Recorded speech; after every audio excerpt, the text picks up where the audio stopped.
Hi, hello, வணக்கம். இன்றைய சமையல் மிளகு ரசம். மழைக்காலத்துக்கு சூப்பரா இருக்கும்.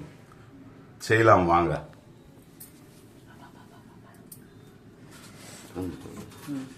ஒரு கொஞ்சம் புளி ஊற வச்சிருக்கேன். ஒரு தக்காளி அரைஞ்சி போட்டிருக்கேன். இதில் கொஞ்சம் மிளகு, ஒரு ஸ்பூன் அளவுக்கு மிளகு, ஸ்பூனில் சொன்னாதான் புரியும். பார்த்தீங்களா? இந்த மிளகு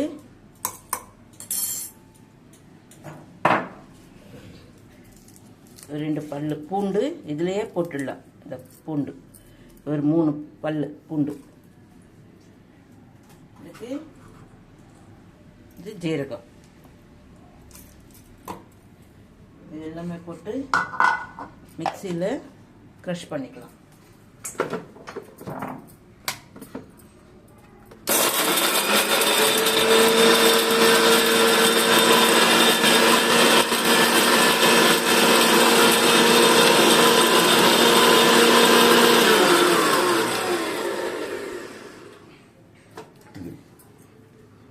தாளிச்சுக்கலாம்.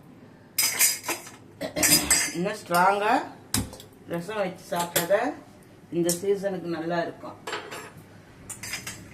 இதுக்கு தாளிக்கிறதுக்கு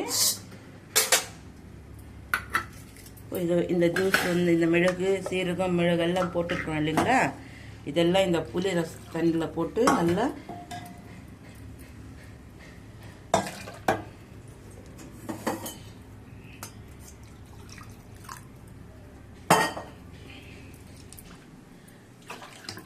எவ்வளோ தண்ணி சொல்கிறேன். நான் போட்டிருக்கிற புளிக்கும் இந்த தக்காளி இதுக்கு நல்லா இந்த மாதிரி நல்லா க்ரஷ் பண்ணி வச்சுக்கோங்க.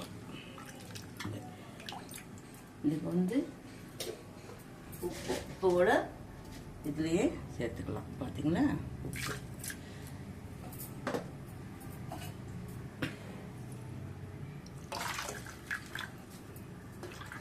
போதும். நான் போட்டதுக்கு இந்த தண்ணிக்கு இந்த கிண்ணத்தில் இது போதும். இப்போ நம்ம தாளிச்சுக்கலாம்.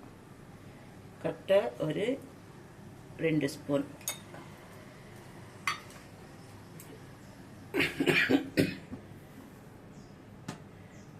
கடுகு, கொஞ்சம் ஜீரகம், மெயினாக இந்த பூண்டு தான். பூண்டு கொஞ்சம் சிகப்பாக வறுக்கணும். இந்த காஞ்ச மிளகாய் 3 போட்டிருக்கேன். இந்த கொஞ்சோண்டு பெருங்காயம். இந்த மாதிரி கட்டு பெருங்காயம் இல்லைன்னா நீங்கள் தூள் பண்ணி போட்டு பவுடர் விற்குது இல்லைங்களா?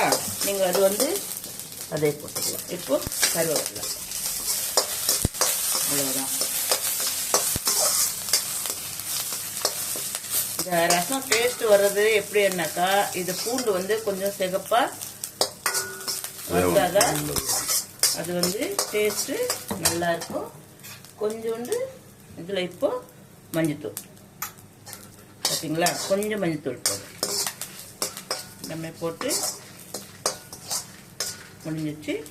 இந்த ரசம் இதில் ஊற்றி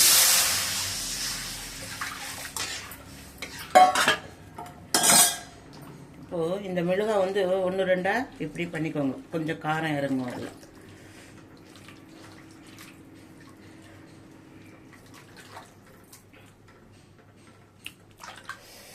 சூப்பர்.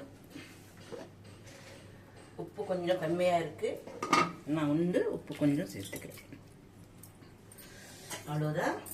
இதுதான் ஸ்ட்ராங்கான ரசம், மிளகு ரசம். இது ரசப்பொடி அணுவாங்க. இந்த பருப்பு அதெல்லாம் போட்டு ரசத்துக்கு பவுடர் பண்ணி வச்சுக்குவாங்க. நான் அது இல்லாமல் கொஞ்சமாக சீரகம், மிளகு போட்டு தான் வச்சுருக்கேன். கொஞ்சம் இப்படி போட்டுருக்கேன். அதுலேயும் போட்டு அரைச்சிருக்கேன். ஆனால் மேலே கொஞ்சம் பவுடர் போட்டால் நல்லா இருக்கும். பெருங்காயம் போட்டிருக்கேன். இதுதான் மிளகு ரசம். இது ரசம் பபுள்ஸ் வரணும். பபுள்ஸ் வந்தாலே ஆஃப் பண்ணிடணும். நல்லா கொதிக்க கூடாது. கொதிச்சா ரசத்தோட டேஸ்ட் போயிடும். அது கொதிக்காம பக்கத்துல இருந்துட்டு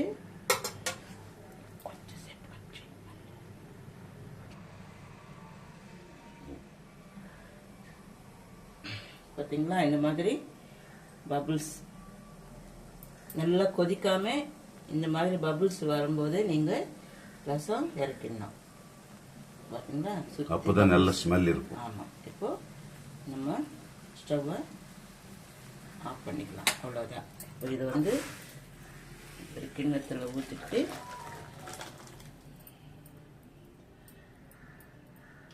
சூப்பரான ஸ்மெல் இருக்கு. நீங்கள் டக்குன்னு பிளேட்டு வச்சு மூடிடணும். அப்போதான் அந்த ரசமோட ஸ்மெல்ல வந்து அதுலேயே இருக்கும், வெளியில் வராமல். அதுக்கு தான் ரசம் வந்து கொதிக்க கூடாதுன்றது. பார்த்தீங்களா, இப்படி இருக்கணும். அதுதான் மிளகு, தக்காளி, புளி போட்டு ரசம். தக்காளி ரசம்ன்றது வெறும் தக்காளி ரசத்தில் செய்வோம். இது வந்து புளியும் சேர்த்துருக்கோம். அப்போ தான் டேஸ்ட் நல்லா இருக்கும். பார்த்துட்டு சப்ஸ்கிரைப் பண்ணுங்க, ஷேர் பண்ணுங்க, லைக் பண்ணுங்க. அதே மாதிரி செஞ்சு சாப்பிட்டுட்டு கமெண்ட் பண்ணுங்க.